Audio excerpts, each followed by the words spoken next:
Oke, halo semuanya, balik lagi di channel YouTube Mimin. Di video kali ini kita akan melanjutkan pembahasan webtoon atau manhwa dengan judul Emperor Puppy. Mohon maaf sebelumnya baru bisa bahas ya. Untuk kelanjutannya karena Mimin sedang sibuk atau belum mood aja ya.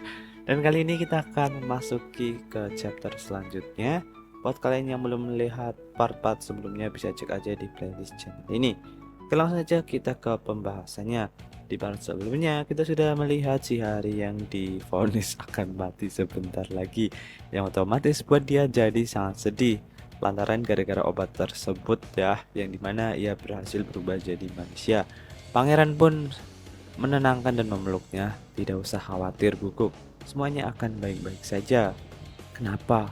Sudah aku bilang namaku Hari kan? Ya masih aja manggil Guguk. Maaf Hari, soalnya aku sudah terbiasa dengan wujudmu yang sebelumnya. Aku janji tidak akan lupa lagi. Dan juga aku janji kau tidak akan mati, ucapnya sambil memeluknya. Karena itu percayalah padaku. Kemudian di sini Hari rasakan kehangatan oleh Yang Mulia. Padahal tadinya aku sudah merasa tenggelam dalam kesedihan dan keputusasaan. Tapi hanya dengan keberadaan Yang Mulia di sisiku, aku jadi merasa lebih tenang. Kemudian keesokan harinya, ia pun terbangun dari tidurnya yang dimana di sampingnya ada sang pangeran, yang otomatis membuatnya sangat tersipu malu. Ah, aku tidur dalam kondisi seperti ini. Bahkan aku tidak melepas sepatuku. Maksudku, Hari, kau sudah bangun ya? Tiba-tiba pangeran pun terbangun. Laki-laki tampan baru bangun pun tetap tampan ya. Maaf Yang Mulia, kemarin tanpa sadar saya ketiduran di ranjang Yang Mulia dalam kondisi kotor begini. Kau tidak perlu meminta maaf padaku, Hari. Kemudian ia pun bangun dan ia segera keluar. Kemudian tanya, Mulia, kau mau pergi kemana? Dan aku mau mandi. Kalau kau butuh pelayan untuk memandikanmu, aku akan memanggilkannya. Apa? Aku tidak butuh yang seperti itu. Kemudian, wah, Anda cantik sekali. Setelah ia selesai mandi dan berdandan, benar-benar sangat cantik, guys. Para pelayan bahkan sampai memujinya. Terima kasih. Ini aku loh, Jena samaan. Sayang sekali aku tidak bisa sok kenal dengan mereka. Kemudian ia pun menemui Abel dan Pangeran. Di sini Abel berekspresi sangat aneh ya, sampai mengeluarkan suara. Kau bilang apa? Itu karena aku sama sekali belum terbiasa tahu. Mana ada anjing yang tiba-tiba berubah menjadi manusia. Siapa ini memangnya kau? Aku kena penyakit kalau jujur mengatakan bahwa aku ini cantik. Yang Mulia, bagaimana menurutmu? Ini cocok denganku kan? Aku cantik kan? Tanyanya. Pangeran pun hanya tersipu malu melihatnya. Apa aku sejelek itu? Jangan-jangan dia itu anjing loh. Yang Mulia, wah akhirnya aku bisa makan. Akhirnya aku juga bisa makan steak juga. Tapi menunya mungkin seafood. Ya, ini si Hari masih dianggap seperti anjing ya. Tidak masalah, seafood juga tidak apa-apa. Bisa makan saja, aku sudah bersyukur. Kemudian tiba-tiba si pangeran memanggil chefnya. Ia pun tiba dengan cepat ya. Saya menghadap Yang Mulia Kaisar. Ganti hidangan utamanya. Ya, tapi menu hari ini ganti dengan steak, ucap pangeran. Tidak perlu seperti itu. Ini karena aku ingin makan steak, jadi kau tidak perlu memikirkannya. Begitukah? Yang benar saja, gumam Abel. Sang chef pun segera menyiapkan hidangan steaknya ya, padahal si Hari yang kepengen. Dan di sini Hari memakannya dengan sangat nikmat. Wah, sampai lahap benar. Yang Mulia tidak makan, tidak apa-apa. Tidak makan pun aku sudah merasa kenyang. Karena melihat Hari makan dengan lahap ya. Di sini Hari benar-benar hanya bergumam saja. Yang benar aja. Dari tadi anak itu kenapa sih? Hari, ada yang menempel di pipimu. Kemudian pangeran pun mengelapnya dengan romantis. Abel benar-benar udah nggak tahan melihat kebucinan itu ya. Yang Mulia, dia itu anjing. Next kita ke chapter selanjutnya. Abel ini benar-benar sampai ngelus kepala ya. Abel, kau kenapa? Ingat, dia itu anjing. Iya, Hari memang anjing. Lalu apa masalahnya? Apa sih kenapa tiba-tiba menyebutku anjing? manusia-manusia ini sudah tidak bisa diajak bicara ya karena menganggapnya tidak normal ya.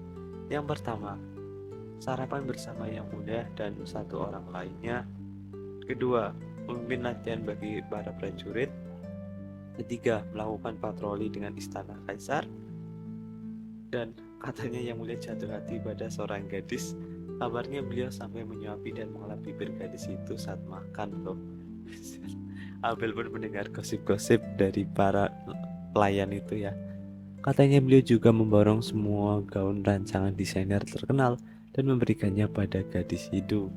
Yang benar, aku juga mendengar rumor bahwa gadis itu masuk ke kamar tidur yang mulia dan tidak keluar lagi. Katanya juga ada orang-orang yang melihat mereka berdua keluar bersama dari kamar. Ya ampun, yang benar, omong-omong gadis itu siapa? Apa kita kenal? Aku baru pertama kali melihat wajahnya. Apa mungkin dia gadis bangsawan yang datang dari desa? Tapi kabarnya waktu pertama muncul dulu dia memakai baju compang-camping. Ya pun mendengar gosip-gosip dari para pelayan. Dan Abel pun menghampirinya. Gadis jalanan apanya? Mereka pun meminta maaf. Ini gawat. Kemudian Abel pun menemui sang pangeran. Yang mulia, Anda tahu rumor apa yang sedang tersebar di istana saat ini?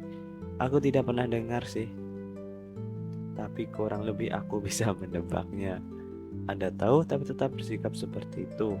Apa kau tidak senang aku memperhatikan hari? Abel tanya pangeran.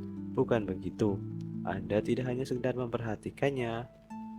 Itu kalau sampai orang-orang istana mengetahui bahwa gadis yang tidak jelas asal-usulnya itu adalah anjing, mungkin akan memberikan dampak buruk ya. Biarkan saja, karena aku sendiri juga tidak tahu kenapa aku seperti ini. Anjing itu hanya anjing biasa. Aku tahu. Dan anjing sayangnya divonis umurnya tidak akan lama lagi. Jadi aku yakin yang mulia hanya sedang kalut karena hal itu. Kemudian keesokannya si Hari bertemu dengan Brilia. Aku datang untuk menemuimu, Brilia. Dipikir-pikir selama ini selalu kau yang datang menemuiku, dan aku belum pernah sekalipun mendatangimu, Brilia. Ternyata istana Brilia seperti ini bentuknya. Apa kau sibuk? Ya sudah, kalau kau sibuk aku akan kembali saja. Kita ketemu lain kali saja. Tapi tiba-tiba Brilia memegang tangan Hari dan tunggu.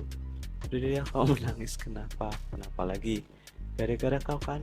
Gara-gara aku hidupmu jadi hanya tersisa 1 bulan lagi. Mana mungkin aku punya keberanian untuk menemuimu. Kenapa itu gara-gara kau? Harusnya aku mengawasi Linsean agar dia tidak berbuat seenaknya saja. Maafkan aku, Hari. Ini bukan gara-gara Brilia. Tidak kok.